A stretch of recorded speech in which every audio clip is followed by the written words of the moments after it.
Worldwide, cardiovascular disease affects the lives of hundreds of millions.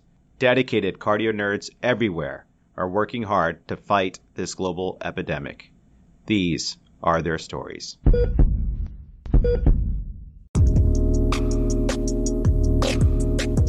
Hey Cardio Nerds, it's Dan and Amit, and we are excited to release this very special episode on January 1st, 2021. And we would like to wish every one of you a very happy, healthy, and nerdy new year. Goodbye, 2020. Hello, 2021. We begin this bright new year full of hope and optimism with an important forever series that we will be calling Narratives in Cardiology. Team, we are really passionate about the Narratives in Cardiology series, and we'd like to tell you all about it and how the vision for it crystallized. Several months ago, as we were going full throttle with the planning phases of the CardioNerds Case Reports Recruitment Edition series, Dr. Pamela Douglas, who heads the Diversity and Inclusion Task Force for the ACC, reached out and asked if we'd like to discuss diversity and inclusion on CardioNerds. Now, you all know that promoting diversity has been a stated CardioNerds mission since inception just over a year ago. Until now, the execution of this mission was done primarily by aiming for a diverse group of guests and team members. On the other hand, we had rarely deliberately discussed this important subject with our guests in a direct way, and we knew that we could probably do more to shine a light on diversity and inclusion in a more effective way. On the other hand, we were not sure how our guests would appreciate being asked about their diverse backgrounds when we invited them to discuss their expertise in their fields. So naturally, we were quite thrilled and grateful with Dr. Douglas's request. But when we started brainstorming about how we could do this most effectively, we took some time to pause and reflect on how we wanted to proceed. Our first step was to reach out to a long-term CardioNerds mentor, Dr. Kimberly Manning, a strong advocate for diversity and inclusion. Dr. Manning reassured us that it wasn't awkward to consider diversity heavily when inviting guests, but quite the opposite. It is important. She said something like, "You don't know what you don't talk about." So we thank Dr. Manning for encouraging us and really giving us the courage to be deliberate about diversity and explicit in these discussions. Our next step was to establish the Narratives Council for ongoing guidance and mentorship so we could ensure the greatest possible impact. We're grateful to our Narratives Council members for helping us promote diversity. Doctors Michelle Albert, Quinn Capers IV, Pamela Douglas, Martha Gulati, Bob Harrington, Sharon Hayes, Anne-Marie Navarre, Key Park, and Nosheen Reza. From there, as with many of our CardioNerds ideas, things just rapidly progressed and, poof, we designed this Narratives in Cardiology series. In this series, we will invite CardioNerds heroes to first teach us about their areas of expertise, but we will also recognize that expertise is not created in a vacuum, and everyone has a story or a narrative to tell. And so then, we'll talk about their narrative, the story of their path into their field, including their challenges, successes, and advice. We'll start with Dr. Manning's suggested question. What was the moment you decided you would or could become a cardiologist? We'll ask them about issues like mentorship, work-life integration, balanced family life, and more. We'll spotlight amazing CardioNerds from diverse backgrounds and showcase cardiology as the field we love in an overall effort to help everyone feel included and welcome. With the CardioNerds Narratives in Cardiology series, we want to celebrate the individual differences that make us stronger as a community. Simply put, as Dr. Douglas said, we want everyone to feel like they can get on that dance floor and dance like nobody's watching because this is your community. With that, let's get on with the show with our very first Narratives in Cardiology episode and learn from Dr. Pamela Douglas about both diversity and inclusion as well as her personal narrative. Amit, before we start the show, we have a very special message from a very, very young CardioNerds fan. Happy New Year's! CardioNerds, welcome back. Promoting diversity and inclusion has always been a part of our mission since we launched. It's amazing to say just about a year ago now. Today, we get to kick off a long-running series to help us do just that. And who better to help us get started than Dr. Pamela Douglas, an absolute authority in this area among many other areas. Dr. Douglas, it's always a privilege for us to introduce our guests, but honestly, I couldn't even figure out where to start for your intro. Looking back through all of your accolades and experiences and everything you've done, I honestly was feeling a bit intimidated and was very happy when I got a message from a dear colleague who told me about all of the impact you've had on her, both professionally and personally. And so I was very quick to ask her, hey, would you like to help us introduce Dr. Douglas? And she was very honored to do so. Hi, CardioNerds. My name is Vanessa Blumer, and I'm a second-year cardiology fellow at Duke University Medical Center. I have been given the honor and very difficult task of introducing someone who needs no introduction. Dr. Pamela Douglas is someone I greatly admire. It is impossible to mention all her accomplishments and contributions to the field in this brief introduction, because simply put, she has done it all. As a woman leader in cardiovascular medicine, she has been a true pioneer and has excelled in all areas: science, academic leadership, and professional societal positions. As part of her academic leadership roles, she served as the co-director of the ECHO Lab and the director of the Cardiology Fellowship Program at University of Pennsylvania, and then was the director of non-invasive cardiology at Beth Israel Deaconess Medical Center. Later, Dr. Douglas served as chief of cardiovascular medicine at the University of Wisconsin, and then was appointed chief of cardiovascular medicine at Duke University Medical Center. Her stellar participation in professional societies has granted her several groundbreaking roles. She is past president of both the American Society of Echocardiography and the American College of Cardiology. Yet I must highlight, she was the first woman to serve as an ASC president and was the second woman to serve as president of the American College of Cardiology. Legend has it that she was also an Olympic torch carrier. Dr. Douglas is a luminary in our field. With over 500 peer-reviewed publications, she is renowned for her scientific and policy work in improving the quality and appropriateness of imaging, and has been among the forerunners in a number of other areas including heart disease in women, sports cardiology, and cardio-oncology. But personally, I am inspired and forever grateful to her for her contributions to diversity, gender equity, and her tireless efforts to make our profession more inclusive. Through her scientific and research pursuits, she has also helped shape the research agenda of the country. Just as an example of this, Dr. Douglas formed and has chaired the ACC Task Force on Diversity and Inclusion. Since 2017, this task force seeks to propose solutions that can lead to an increase in the numbers of women and other underrepresented groups within cardiology. For all her remarkable accomplishments, ACC awarded her this year with a Distinguished Award for Leadership in Diversity and Inclusion. And in second honor, the award now carries her name. I also just learned this week that the ASC has a new scholarship award, the Pamela Douglas Research Scholar Award. But beyond all her accolades, Dr. Douglas is an incredible mentor, a true role model, an inspiration, an utter pleasure to work with and learn from. She has paved the way for so many. Dr. Douglas has truly shattered the glass ceiling. I know you all are going to enjoy this episode and will learn an incredible amount from her. Like I was once told, Dr. Douglas is the light that we should all be gravitating towards. Wow. Well, that's an introduction that would make my mother blush. So even my mother couldn't do that. Thank you all for your incredibly kind words. And it really is the relationships that we have and the people whose lives we can improve that makes our own careers worthwhile. So I'm blushing too. Dr. Douglas, it is an honor to have you on the show. And just hearing about the torch, whatever it is, rumor or not, the torch bearing, torch running at the Olympics already makes me want to just go for a jog right now and lose the COVID-19. So it's true. It's true. Oh, wow. You have to definitely tell us about that experience at some point. Folks, we are quite jazzed to be joined by three remarkable colleagues today. Doctors Zarina Sharalaya, Interventional Fellow at the Cleveland Clinic, Norrisa Haynes, Cardiology Fellow at Penn, and Pablo Sanchez, Cardiology Fellow at Stanford. Zarina, Norrisa, and Pablo have joined our little CardioNerds family and will be incredibly instrumental in leading our programs to promote diversity and inclusion. Guys, we are just so excited for you to be joining us here today and cannot wait to see the incredible things that we'll do together. Hi, everyone. So honored to be able to take part in this discussion with you guys.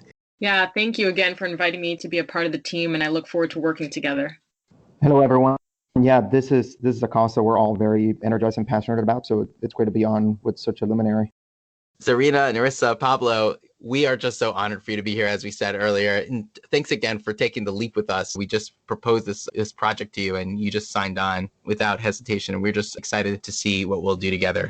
Dr. Douglas, As our listeners know from previous episodes, promoting diversity is a key value in the CardioNerds family and dovetails with our overarching mission to democratize cardiovascular education. So to kick off this episode, I think we ought to start off with some definitions. Can we define diversity, and what do we mean when we say inclusion? Sure, I think this is a great way to start. So diversity applies really broadly to all aspects of human differences, not just gender or race or ethnicity. It include a range of characteristics such as age, physical ability, gender identity, geography, language, nationality, religion, sexual orientation, socioeconomic status, among others. And what we really like about diversity is because it helps us to be better in many ways, to make better decisions, to do more impactful and innovative science, to include more available talent and experience, and to promote health equity, all very relevant to us in cardiovascular medicine. It's important to note that while diversity is measured by representation, by counting heads, the presence of those with varying identities and characteristics is not the final goal. That representation is not enough. Inclusion is really the final goal. We use diversity as a metric to measure not whether we have achieved inclusion. So turning then to the definition of inclusion, what are we trying to get a metric for? It's having a culture and a climate and an environment in which all can thrive. This requires to fostering belonging, respect, and valuing all, including listening to, appreciating multiple perspectives. Achieving inclusion requires individuals and organizations to work together to eliminate both volitional or obvious explicit biases as well as implicit biases. We can achieve inclusion intentionally by things like professional development and skills development, awareness, educational and policy, and really intentional change or quality improvement. So while diversity is a core element for successfully achieving inclusion, diversity and inclusion are both necessary for excellence and really to achieve our mission of improving cardiovascular health. That's a great foundation for this discussion, Dr. Douglas. Over recent years, professional diversity has become an important topic at all levels, and everyone is talking about promoting diversity. The CardioNerds, societies like the ACC, graduate medical education, major journals, and more. How do we really measure success? You were talking about diversity is really a metric and that inclusion is really what we strive for. What does the optimal diverse workforce look like, and what really are we striving for?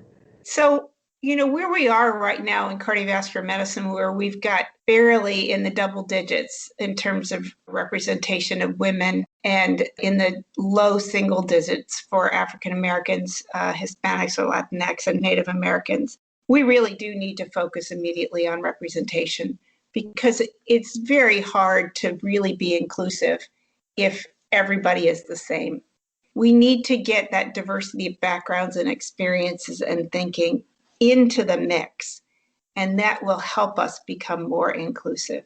So I do think, although it's a metric for now, it's an important metric because it helps us to improve in a very concrete and measurable way. But ultimately, what we want is for people to belong. So not just be asked to the dance and sitting around staring at everybody else, but really feeling like you can go out on that dance floor and dance like nobody's watching, and it's fine because this is your community. Thank you, Dr. Douglas. So we've established what diversity and inclusion means and what the goal is, but let's also talk about why. So from a program director survey by Dr. Julie Damp and others, 86% of program directors felt that diversity in cardiovascular disease as a field needs to increase. But that also means that 14% of them felt otherwise. Some might say that maybe a technical field like cardiology, you should just look at board scores or technical aptitude without a lot of regards to gender, race, or ethnicity. So why is it that diversity and inclusion is so important? So yes, that survey, 86% is a lot. You almost never get everybody agreeing on any kind of survey. So I would say it's a very high number. It's overwhelming. There are also some program directors that didn't complete the survey, and we don't know how they felt. So it's not surprising that when we have a new concept that requires change, that there's a little bit of reluctance perhaps to embrace it or fully understand it. So cardiology is in fact technical, as you say, but none of us wants to be cared for by a technician. We want a physician. We want a caregiver. We want somebody who knows how to talk to us, who knows what's important to us as a patient and as an individual, and who makes very thoughtful decisions that include us, that reflect the totality of who we are and what we care about. You're not going to get that from a board score. You're not going to get that no matter how good you are in the cath lab. You're not going to get that from ability with a catheter. You're going to get that from really, truly being understanding fellow human beings, being empathetic, being respectful of others, and making sure that you bring your humanity and their humanity to the caregiver relationship. But there are other reasons why diversity is important. So I mentioned these a little bit. There's really good evidence that cardiology in particular benefits from a lot of backgrounds.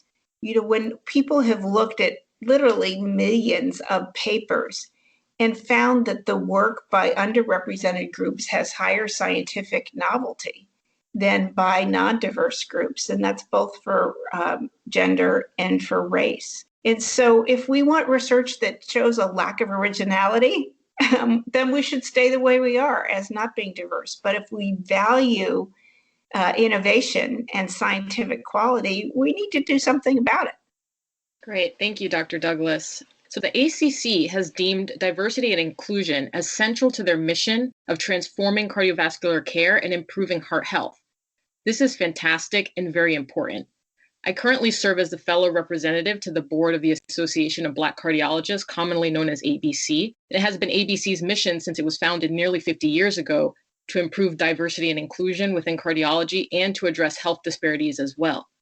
So in your opinion, what is the link between professional diversity and healthcare inequities? And does a diverse workforce more effectively improve population health? Yes, there is a link. And yes, it does improve population health. Let's look at that. So there's a lot of data out there that indicate that physician diversity reduces disparities and improves healthcare quality. And this ranges from physicians who train in diverse environments are more culturally competent when treating underrepresented groups, that underrepresented physicians are more likely to serve underserved populations and give back, that underrepresented patients are more likely to follow the recommendations of physicians who look like them. There's enhanced trust, which is critical to an effective patient-physician relationship. And that even in the clinical realm and guidelines and so on, that underrepresented physician scientists help to diversify our clinical trial participants and investigators and give us a better evidence base. So overall, I think it reduces healthcare disparities. And I think this is a very important way, among many, but a very important way to get at healthcare inequities. Dr. Douglas, I loved what you said earlier about making people feel like they're able to dance. I could totally relate to that in a way. Whenever we start a new phase or chapter in our careers, whether it's starting off in med school, it being intern, first day in cardiology fellowship, or even first day in the lab, we know that we're invited. We know that we're allowed to be there. We have our name, we have our ID, but we just don't feel ready to dance. And then as time comes along, we do. And hopefully, and for people who can't feel like that, that's a problem. We need people to feel relaxed themselves and be able to dance, as you said, literally and figuratively, although I do both. Anyways, Zarina, if achieving inclusivity within cardiovascular medicine is the goal and diversity is our metric, as Dr. Douglas said earlier, what's our current report card? How are we doing? And give us the real facts. Dan, I think we'd get an F personally, but women constitute 43% of internal medicine resident physicians, but of that only comprise 22% of general cardiology fellows and even lower proportions within procedural fields like EP and intervention. Yeah, and Zarina, the benchmarks, unfortunately, for underrepresented minorities are similar, specifically Blacks, Hispanics, and Native Americans. It's just disappointing. While these groups make up about 32% of the US population, they only account for 13% of general cardiology fellows. We have even less data for other racial and ethnic groups and for other facets of diversity, such as socioeconomic status, sexual orientation, gender identity, IMG status, and more. And Norrisa, these are just figures for the field as a whole. And I imagine that these inequities are even worse in advanced faculty positions and leadership positions. I'm thinking right now, actually, of our conversation with Dr. Julia Grapsa, who's one of few women journal editors-in-chief. So Dr. Douglas, where do we stand now? What grade would you give us on diversity as a field? So I think it is very hard to give us a single grade because in some areas we're still a long way off, but in other areas we have made a tremendous improvement. I do want to caution us not to get into the specific numbers around representation. Ideally, we want inclusion in our field to be more holistic and to be related on competency and quality. And I would include diversity as a competency. So if somebody brings a different perspective, they're valuable to the group just as much as somebody who has a leadership skill or an interpersonal skill. That's important to the group. But we should be thinking about competencies and not just counting heads. Really, representation is tough. And of course, as you all know, fraught with a long history of legal argument around quotas and so on. And there's no need to go there. There's so much quality amongst underrepresented groups. If we just look at the quality in an unbiased way, I think we'll really improve the field. So diversity among CardioNerds is an important goal. It's really critical, as we've said, and we'll talk about more. But we could definitely do better and be more inclusive. As a field, we're out of rhythm with populations that we serve. What's the remedy? How do we shock ourselves, or I should say cardiovert ourselves, into a more diverse and harmonious rhythm? I think there are multiple paths here. We need to start with the pipeline, and we need to make sure that people in college and maybe even younger than college, and certainly college and then medical school residency, know about cardiology, because being cardiologist is awesome. It's a wonderful field, and it has so much to offer. So we need to pull them in. We also need to make sure that the field is welcoming to people, that we don't have a macho culture that the more hours that you spend in the cath lab or the less sleep you get over when you're on call makes you a better doctor. It just makes you tired.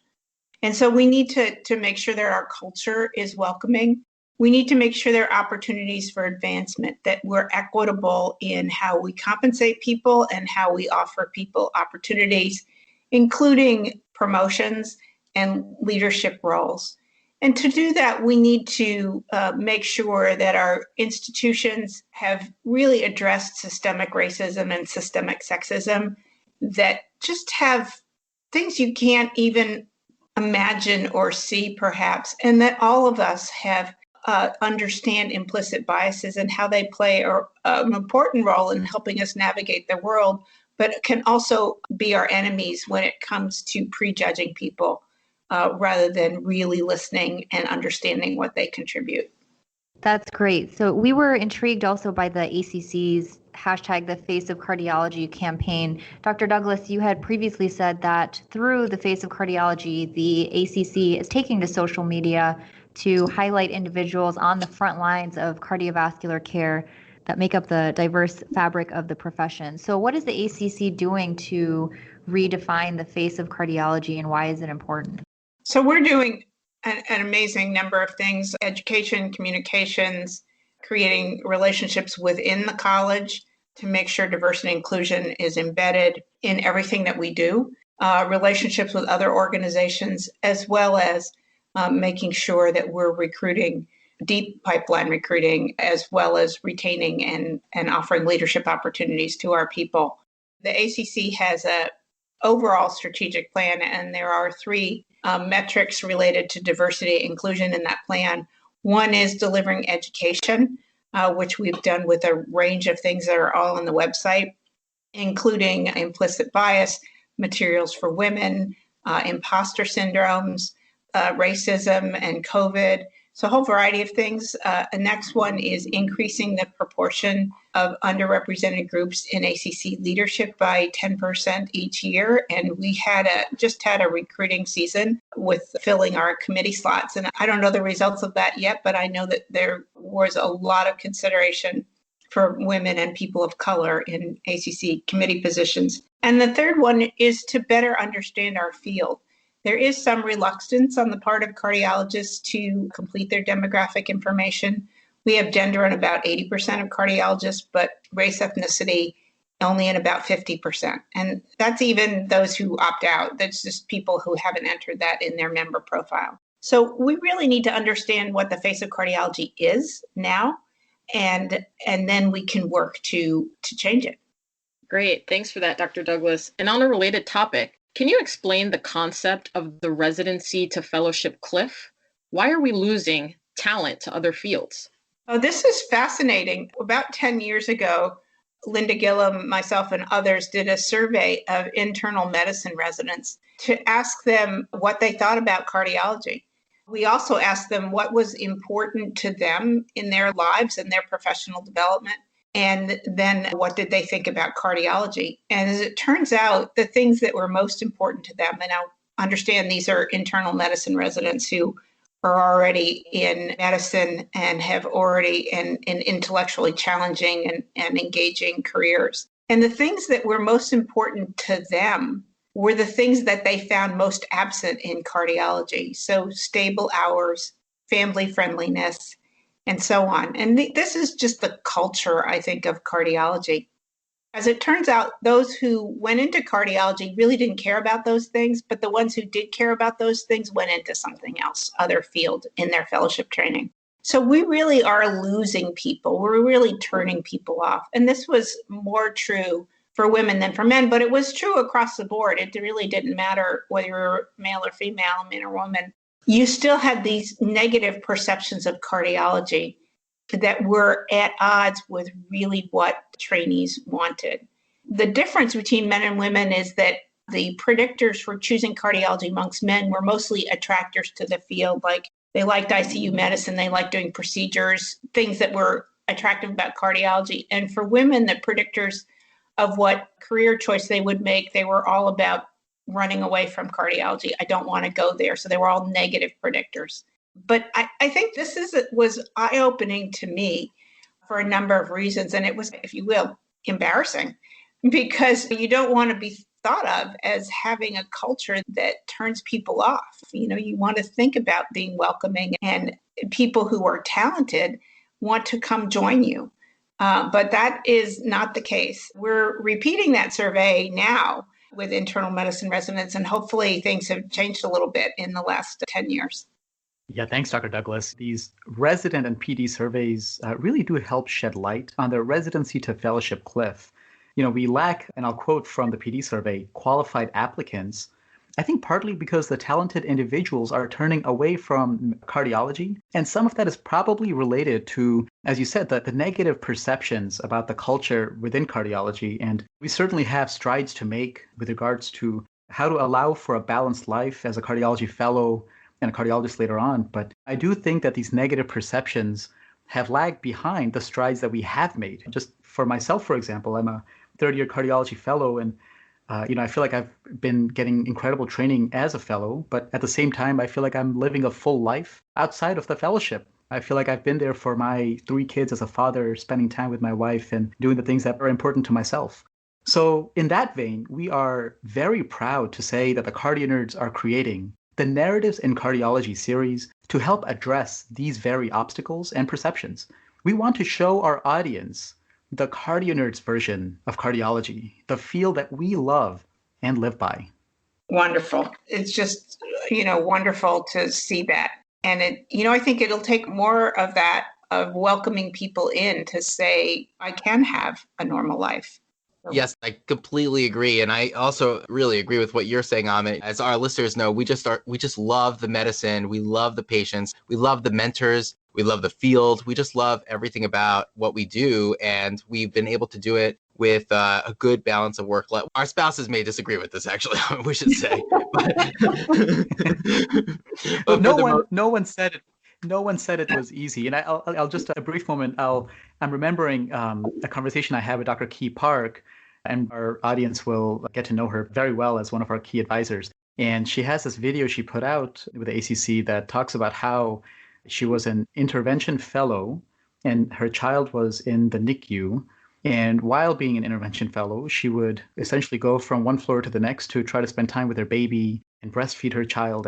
And the moral of the story for her was that you can't do it all. But at the same time, she was telling me, she's like, it's hard because you can't tell people it's easy, right? I mean, it is hard. The important thing is to, one, make sure that our priorities are valued. And for the field and our mentors and our employers to have structures in place that allow us to try to achieve that balance. But it's not easy, but it's certainly achievable. I think there's achievable and there's super women. Almost any woman who's an interventionalist now has put up with an incredibly adverse training environment and cath lab environment. And I'm not interventional, but the stories I hear make your skin crawl.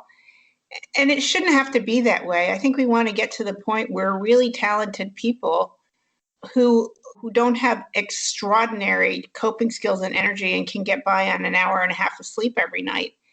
We want those people too. Those people will be contributors and they will help our field and our patients. Everything I know about Dr. Key Park, superwoman, is an apt adjective. Yeah. And definitely true. And that's right. And obviously there's ebbs and flows in training, and it can be harder and easier at some times. But what is also really important is that built-in flexibility to be flexible when times are challenging, particularly if there's a family issue that comes up or a personal issue that comes up, to have that flexibility and have that understanding that it's okay. You can do that. You can take paternity, maternity. You need to spend time with figuring things out. You can do that. And it's very helpful. Our CardioNerds plan is really to reintroduce everyone to a more inclusive and welcoming culture that we are creating in cardiology today. And that's we as in the greater world here, not just us, obviously. But it's a real mission that's aligned with our values and which cultivates positive perceptions in the field. We're just really excited to feature faculty and trainees representing diverse backgrounds to both teach us about their area of expertise and their contributions to cardiology as a science and their clinical superpowers. But also we want them to tell us about what we call their narratives, the stories of their path into the field, including challenges, successes, and advice. We'll ask them about issues like mentorship, work-life integration, and balancing family life, and just a host of other things. And we can't even tell you how excited we are to bring that to you.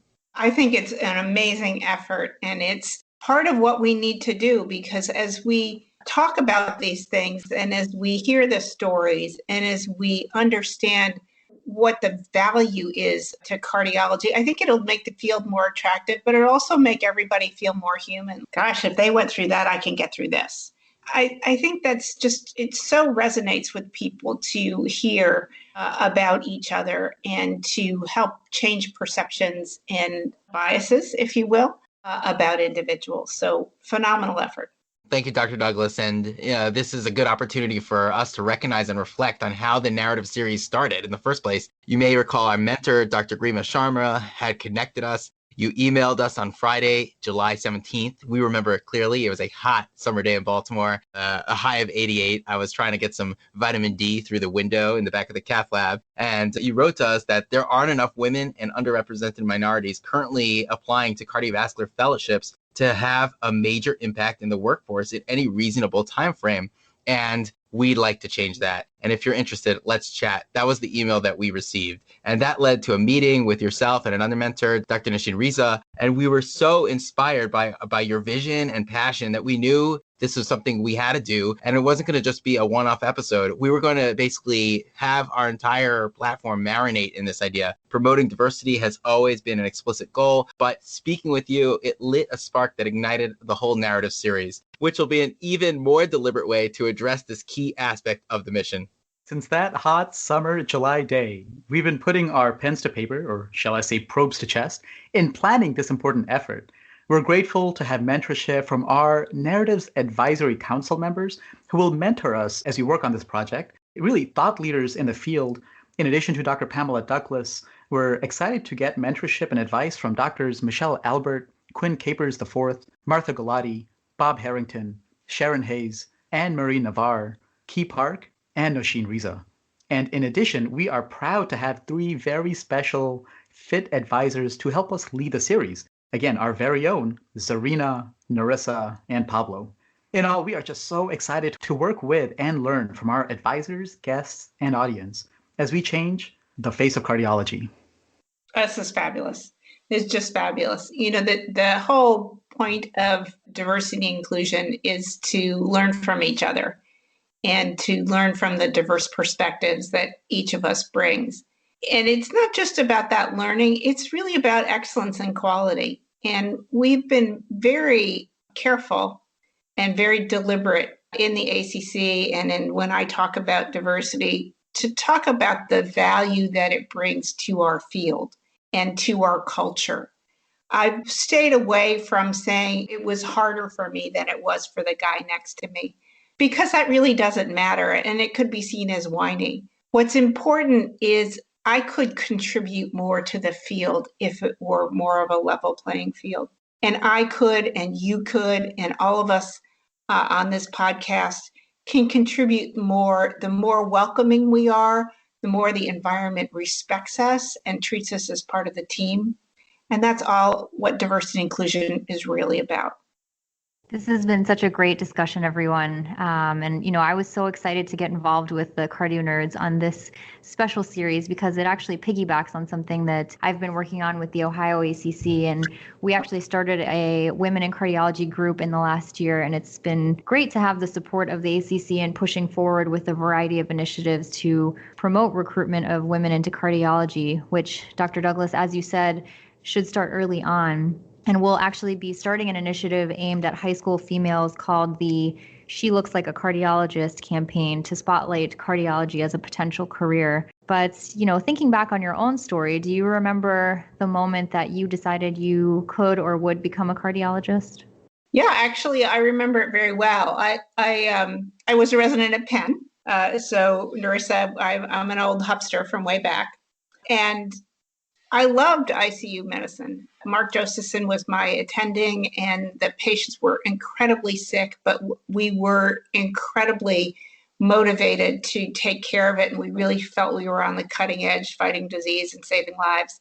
But it just really didn't seem like that was where I was going to go. And as a matter of fact, I applied in rheumatology to fellowship programs until one day in the parking garage over by the Hilton, I ran into the chief of cardiology who said to me, Pam, have you ever thought about becoming a cardiologist? He said, we need more women in the field. There was one pediatric cardiologist who's female. He said, there's one person over at CHOP who's a woman, but we don't have anybody here. And I want you to really think about that because we'd love to have you in the program. And I was like, well, okay. And then I thought about what I really wanted to do and that I loved clinical research and the mix of being a clinical scientist as well as a clinician and an educator, and decided that cardiology was my home. And of course, as they say, the rest is history. But it took somebody reaching out to say, you could be a cardiologist. You're smart, you're capable. Come join us. We need more people like you. Wow, that's amazing. It's incredible the kind of impact one person can have on another in a brief moment like that. Dr. Douglas, this part of the Narratives episodes and discussions are really aimed at learning more about our role models' stories and their relationships with the field. And we have a number of questions we're planning on asking you, but I just have to start with the story of the Olympic torch. Would you feel comfortable sharing how that came to be? Sure. I did a lot of work in sports cardiology in the 80s and 90s, a little bit into the aughts. Don't really do too much of that now, but got motivated on that in the early 1980s when a colleague at Penn was training for the Hawaii Ironman. And I had never heard of anything like that. And I thought it was the craziest thing I ever heard of. But he was taking a year off from his orthopedics residency and to train, and also was studying a bunch of Ironman athletes. And he said, do you want to just echo them and see what their hearts look like? And so I did, and I was hooked. It was fascinating. It was the very first time, this was 1983, 84, that we found valve regurgitation because we just got Doppler, and we found in these incredibly healthy people that their heart valves leaked. And we were shocked to find what we now consider a little bit of physiologic MR, TR, PR. And we thought, these guys are healthier than I am, so there must be something good about this because they're not dropping like flies. But really, we didn't think these valves were supposed to leak. And so we followed that on with transporting an echo lab to the finish line at the Ironman triathlon, which we did first in 85, and then every year for the next 15 years to study the athletes before and after completing this humongous amount of exercise. And as it turns out, there is an entity called cardiac fatigue, which we were the first to describe, which includes a transient decrease in cardiac function and a leakage of troponin amongst athletes. And some of the ones that drove the hardest and had the highest heart rates had the worst pictures. And some of them were truly cardiomyopathic at the end of the race. And then within 48 hours, it recovered. So in any way, that's a long way to say that was a gig I couldn't refuse, which was going to Hawaii every year to do echoes on athletes at the Ironman, so 2 weeks of every year. And then when I moved to Boston, I started working with the athletes in the marathon and ran the elite medical tent in the marathon during my time in Boston. And so when the Olympics was, what year was it? 2002, I think. And I was invited to carry the Olympic torch for a leg in Waukesha, Wisconsin. And I did. And it was an amazing experience. It's very scripted. And everybody has to wear the Olympic torch uniform and carry the torch and run their piece, get all the photographs taken, and then hand off the torch. They light the torch of the next person. But great experience, really fun. That is such a cool experience to hear about. One question I had, Dr. Douglas, given your huge presence in cardiology, was there a female mentor that you had along the way? And do you think that's important to being a successful woman in cardiology? Or is it more important to just have a sponsor regardless of gender? I think it's more important to have a sponsor regardless of gender, but I wouldn't underestimate the importance of role models. It's very hard to conceptualize something if you can't see it. And there weren't very many of those in cardiology back then. I was the third woman in the training program and the first woman on the faculty at Penn. And then when I went to Wisconsin, I was the only woman on the faculty. And I got asked, I said, what are you going to do with all these men? And I looked at the person that was asking me and said, I don't know. What are they going to do with me? I'm the boss. Wow. Amazing. So Dr. Douglas, you are very accomplished, and you've been the president of societies, chief of a division, director of a research institute. When you look back at your career thus far, what are you most proud of? Wow, that's a tough question. It's in a couple of categories. There's definitely a category of scientific accomplishments. And I believe that the field of cardiovascular imaging is one in which I've had a truly major impact. 15 years ago, we were talking about image quality as in the eye of the beholder. And now we routinely have outcomes trials in cardiovascular imaging where we say, did adding this test or did the information from this test change our clinical thinking and change our therapeutic care? And did that improve survival or reduce heart attacks? And that is so far different from just saying, oh, wow, look, I can see those valves, or I can see that image, or that's such a sharp picture. To really say what's not just the image, but what's the information from the image, and then what does that information do to improve outcomes? And I think I've contributed in a major way to that transformation in imaging. I would say I've mentioned some sports cardiology contributions early on. I think in the field of diversity inclusion, which has been an important focus the last 4 or 5 years, I think there's two things. One is making it an evidence-driven question and a quality-driven question. And that gets away from the individual and the individual struggles to say, really, are we offering equity to our division or program? And does everybody have a fair shake? And can we measure that? And can we improve it in a quality improvement? Can we plan to improve it, study what we did, and improve it some more? And I think that's really important. And the flip side of that is that there are so many women and others in cardiology who I believe the barriers are not gone.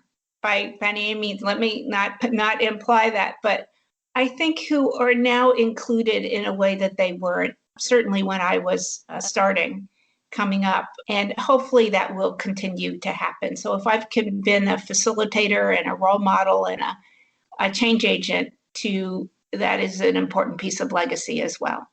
What was the recipe for your success along the way? What's the road to becoming a leader as a woman in cardiology? Oh gosh, there's so many things I could say to this. I would say, I don't know if any of you are skiers, but often we're on groomed slopes, but sometimes we're off slope, off the beaten path, if you will, off piste, and you're in trees and you're glade skiing. And the trick to glade skiing is to not focus on the trees, right? I don't know if any of this resonates with any of the listeners. Well, if you focus on the trees, you're going to go right into one because you're focusing on the tree. What you need to do is focus on the spaces between the trees. And I think that's true for our careers. Don't focus on the obstacles. Focus on what you can do and what you want to do and how you're going to get there. That's amazing advice. And actually, I'm going to admit that I've never gone skiing, but my kids and I, that's the goal this summer. This winter we're going to try skiing for the first time. So I will probably try to not get distracted by the trees and hurt myself. So thank you so much for that. Great advice. Speaking of my kids, we love a good Marvel movie. We love a good hero's origin story. And you shared your origin story with us in terms of how you got started in cardiology and what led you to the career path that you have done today. And when we look at you, we see a pristine role model. You're on the top of your game. You're an absolute leader in the field. Do you ever make mistakes? Because I know in the superhero movies they do. Is there anything that you would have done differently along the way? Oh gosh, a ton of things. How long do we have? We can edit anything you say if you change your mind about it being aired. So. Oh gosh, I don't even know where to start. Big decisions, little decisions, things happen to you. I think, I think it's hard to say if I'd done something differently, things would undoubtedly have turned out differently, but would have they been better or worse? It's hard to know. I mean, I've certainly had setbacks. Each time I moved institutions, it was because I felt I wasn't getting what I really needed at that institution. Could I have doubled down and stayed and not been disruptive? Yeah, maybe. Maybe not. At Duke, chief of cardiology was a bumpy experience, and I think I was not the individual that the dean wanted, and the tenure was rather short. But in fact, that was perhaps the best thing that ever happened to me because I doubled down on the space between the trees, which was to get back to a full-time research career. And that's when the imaging focus really blossomed. And that has been very important to me and I think and very rich experience. Yeah, it's such a powerful story, Dr. Douglas. And what I'm taking away from that is not working hard necessarily to avoid every setback because it's probably unavoidable, but what your response is to that setback. How do you respond when one door closes? How do you open another one? And that's, I think, something I'll be keeping to heart. And I've been taking notes on what I should be doing moving forward. And so far, I've written down I've got to learn how to ski and feel more comfortable getting on the dance floor. And that's a tall order for anyone who's ever seen me on a dance floor. Dr. Douglas, we know you as the indomitable Dr. Pamela Douglas, but we'd love to meet Pamela or Pam. What do you enjoy outside of work and how does that fit into all of these different doors you've been walking through over the course of your career? Being out of work is wonderful. Outside of work is wonderful. I'm not sure being out of work would be wonderful, being unemployed. We live in a very rural part of North Carolina and have a big garden and grow a lot of our own vegetables and herbs. Are kind of foodies and whinies. And that's really fun and sharing. It's a great way to share with friends. And there's actually a network of cardiologists across the country that get together to drink wine. Many of us are past presidents of the college that share some of these interests, and those are deep and important friendships to me. I also love being outside in nature, hiking or walking on the beach, and it's the quiet times to me are what's most rewarding. I think downtime, quiet time. My husband and I get my cats. I don't have any kids. And a good book, like I said, just recovery, R&R time. Dr. Douglas, what makes your heart flutter about being a woman in cardiology?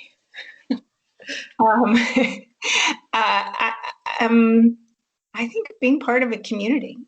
We have, and many women have contributed to this, but there is a very strong community of women in cardiology. And interestingly enough, there's some pretty unique first names on that. And Minnow Walsh did this in her presidential address, and she started listing out the names. So Minnow, I'll start with Athena, current president, Dipti, incoming president, Noel, and so many others, Roxana, really, unique women who are so smart and so capable and who help each other and lift each other up. That's amazing. All right. Dr. Douglas, thanks so much for taking the time out of your day to have this important discussion with us so that we could really get to learn more about you and then also understand why diversity and inclusion in cardiology is so important. I'm so honored to be able to be part of this podcast and this new series with you guys as well. Thank you so much for having me today, but also for the incredible work that you're doing on behalf of diversity and inclusion and on behalf of all of us. Hi, CardioNerds. It's Vanessa again. When I was invited to introduce Dr. Douglas for this episode, I immediately knew it was going to be truly impossible to capture her legacy to diversity and her overall greatness in just a couple of words. I certainly didn't feel it was something I could take on by myself. To end this episode, I invite you all to hear a little bit more about Dr. Douglas from the people who know her best. Hi, this is Bob Harrington from Stanford University. And what a privilege it is to record about Pam Douglas for CardioNerds. I first met Pam in 2004 when she came to Duke, and since then I've been impressed with her fairness, her sense of equity, her transparency in decision-making. I have learned an enormous amount from watching her as a leader, and I've also learned an enormous amount from her in watching her as a scientist and clinical research leader. Thank you, Pam, for all that you do to make our field better. Next up is Dr. Melissa Wood. Dr. Wood is co-director of Corrigan Women's Heart Health Program at MGH and incoming chair-elect of the ACC Board of Governors. In her words, she was fortunate enough to be a fellow at Beth Israel and worked with Dr. Douglas when she was the Echo Lab director. Dr. Douglas has been one of her mentors and a dear friend. I would like to express my personal gratitude to Dr. Pamela Douglas for all that she has done for me as an individual and for my colleagues and our specialty. Dr. Douglas has incredible insight and instinct and is able to see the gaps that exist in the current practice of cardiovascular medicine. She also has the talent to be able to develop unique solutions to these problems that exist and allows each of us to actually excel given her ability to see in us our talents and aptitudes that many of us don't actually see in ourselves. She's also incredibly generous with her time and sharing her expertise and guidance. For this, I think we are all incredibly grateful. I'm Rick Chazal, a clinical cardiologist in Southwest Florida, and like Pam, a past president of the American College of Cardiology. Throughout our society, fairness achieved through diversification and inclusiveness has become an appropriate focus. And for ACC, it's not only the right thing to do, but also in the best interests of our patients as we aspire to improve heart health. There's no person who's worked more toward meaningful advancements in this area than Pam Douglas. Many of us talk about it, very few really act in a meaningful way. And this is a theme throughout Pam's career and throughout her life. She not only talks the talk, but she walks it as well, and when she does, she leads all of us to follow. Few are privileged to be exposed to such a person, and fewer still have the great fortune to have a colleague and friend who continues to be a mentor. I count myself among those fortunate individuals to have such an honorable role model and close personal friend. This is Nosheen, Reza, heart failure and transplant cardiologist at the University of Pennsylvania and current chair of the American College of Cardiology Fellows and Training Section. I first met Dr. Douglas in February 2017. She was visiting Penn as our cardiovascular Grand Round speaker that week, and I was fortunate to be invited to dinner with her the night before her talk. I was a second-year general cardiology fellow and had taken preliminary steps towards launching our Penn Women in Cardiology program that year. At that dinner, Dr. Douglas and I had a wide-ranging conversation and swapped many entertaining stories about our respective cardiology fellowship training experiences at Penn. As you might imagine, we kept returning to conversation topics related to the careers of women in cardiovascular medicine. As a young fellow, I was invigorated by how she spoke about the importance of working harder and working together toward a more diverse, equitable, and inclusive professional experience for our patients, for ourselves, and for our future generations of cardiologists.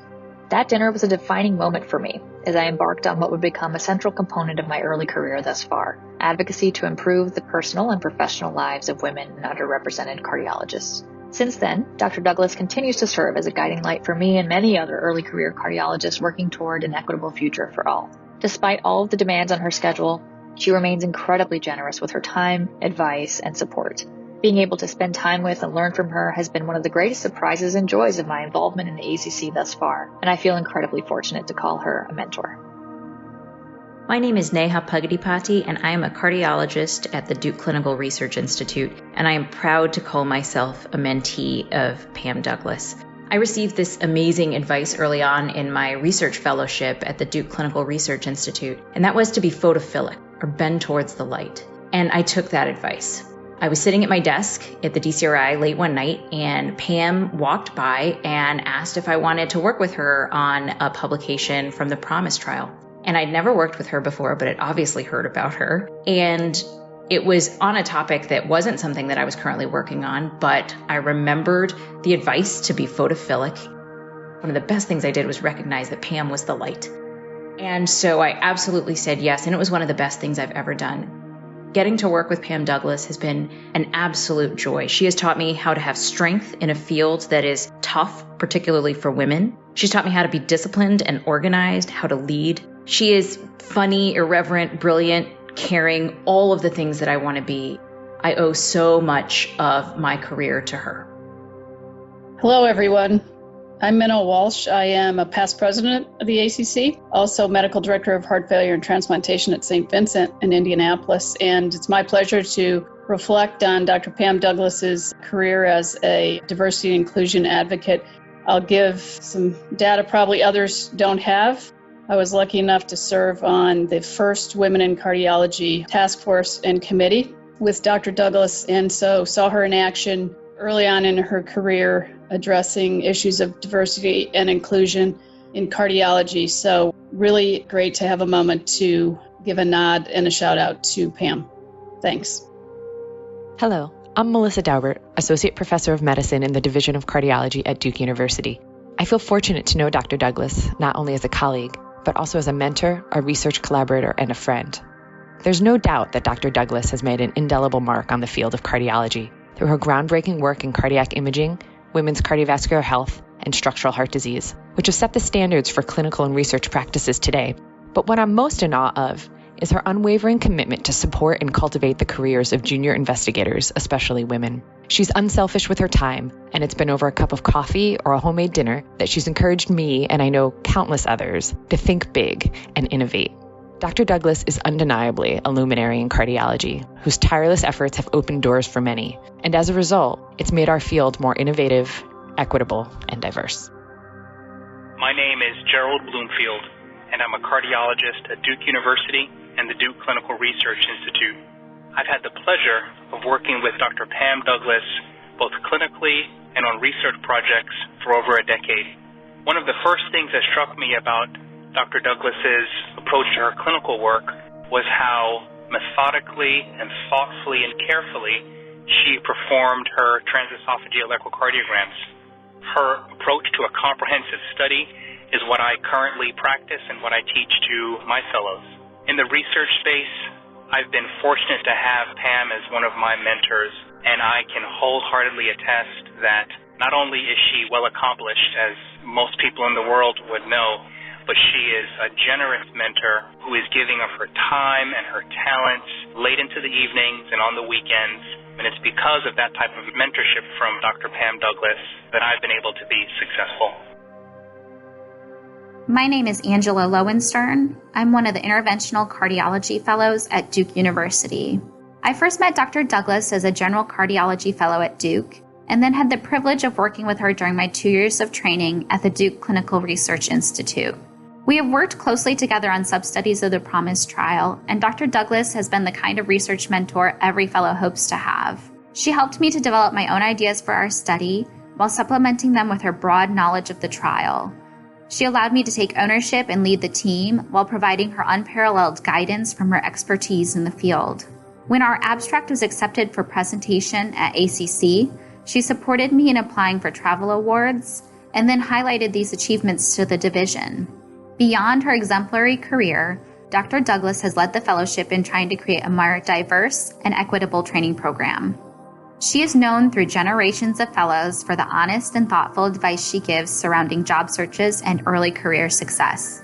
Dr. Douglas is a fierce supporter of her mentees and truly exemplifies that when we highlight others' achievements and build each other up, the team as a whole succeeds.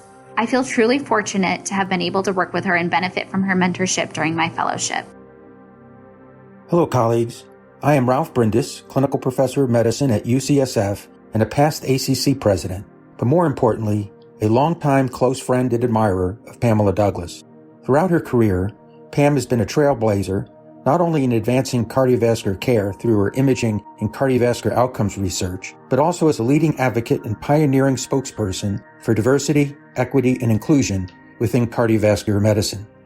Pam's credibility as a pioneer for DE&I is firmly based not only on her own professional accomplishments, but enhanced through her remarkably effective leadership roles, having served as both ACC and ASE president. Pam was co-chair of ACC's Presidential Task Force on Diversity and Inclusion, has authored multiple editorials in peer-reviewed cardiovascular journals on diversity, and has written extensively on gender pay inequities, demographics within cardiology, burnout, and radiation safety. Dr. Douglas has helped the expansion of the deep pipeline of women in cardiology and has created a clinical trials bootcamp for early mid-career female cardiologists. She was a co-author on ACC's policy documents exploring flexible careers, compensation, and opportunity equity. In Pam's own words, although diversity is sometimes conceptualized as representativeness for its own sake, it is rather the recognition that variety in talent, character, and experience are necessary to advance the art and science of cardiovascular medicine and achieve the mission of the American College of Cardiology. Diversity alone achieves little without being combined with inclusion and equity in all aspects of our professional lives. Hi, this is Mike Valentine. I'm a cardiologist at UVA and a past president of the ACC, which I indeed share with Pam Douglas. I have known Pam since 2005, and as for many of you, Pam has had so many important roles in my life, that of teacher, mentor, co-chair, Madam President, friend, nominator, supporter, sommelier, chef, writer, editor, leader, and innovator. There are so many, but two of those stand out above the rest. For me, one is teacher. Pam inspires us with passionate, original thought every day. She makes us all better than we would ever be by ourselves. And of course, the most important is friend. Pam has deep, unconditional love for her friends that never wavers. Whether you're sitting on a balcony in Napa Valley or on her back porch drinking coffee in Durham, she is always present, with us and without us. So for that, we are grateful, and all of her close friends, comrades, partners, and wine drinkers love Pam Douglas. So here's to you, Pam. We honor you again today, and thank you above all. My name is Annalisa Crowley. I am the director of Duke's Cardiology Fellowship Program. I am grateful for the opportunities I've had to work with and learn from Pam Douglas. Pam's been an amazing mentor for me on research projects and American College of Cardiology task forces. In particular, I valued Pam's leadership on the ACC Diversity Inclusivity Task Force. Pam's vision, tireless passion, and efforts for raising awareness and developing strategies to increase diversity and inclusivity in cardiology are inspiring. These efforts directly impacted our program's sustained success at recruiting and retaining a diverse class of trainees. I have told Pam before and happy to share with you that I believe everything that Pam invests in turns to gold. Thank you for giving me this forum to express how much Pam has impacted my career. Thank you. Hey everyone, my name is Jeff Ginsberg and I'm a researcher at Duke University and also happen to be Pam Douglas's husband of 25 years. Thank you, Vanessa, for asking me to play a small role in the series of CardioNerds on diversity. When I first met Pam, she had already written a book, actually 2 books, on how cardiovascular disease treats women differently than men. But soon after, it was clear that her passion is also about how the field of cardiovascular medicine treats male and female cardiologists differently as a profession. She's written extensively on this topic and has published data on differences in salaries, academic rank, and on tenure. But more recently and importantly, she's led the American College of Cardiology's Task Force on Diversity and Inclusion, also known as D&I. The ACC instituted an award for diversity and inclusion, and Pam was one of its first recipients, and now the award is actually named after her. Hardly a day goes by where D&I are not mentioned in our household. I can't tell you how much I've learned from Pam about this important topic, and there is no doubt that I am different and hopefully a better person because of her insights. I also know so many people, fellows, faculty, and friends who have benefited from Pam's wisdom and mentorship, and so I am excited that you are devoting serious time to this topic. I'm also so honored that I have had the chance to express my obviously biased opinion about how awesome Pam is to all of you. I know this will be a great series. Thank you, and go CardioNerds.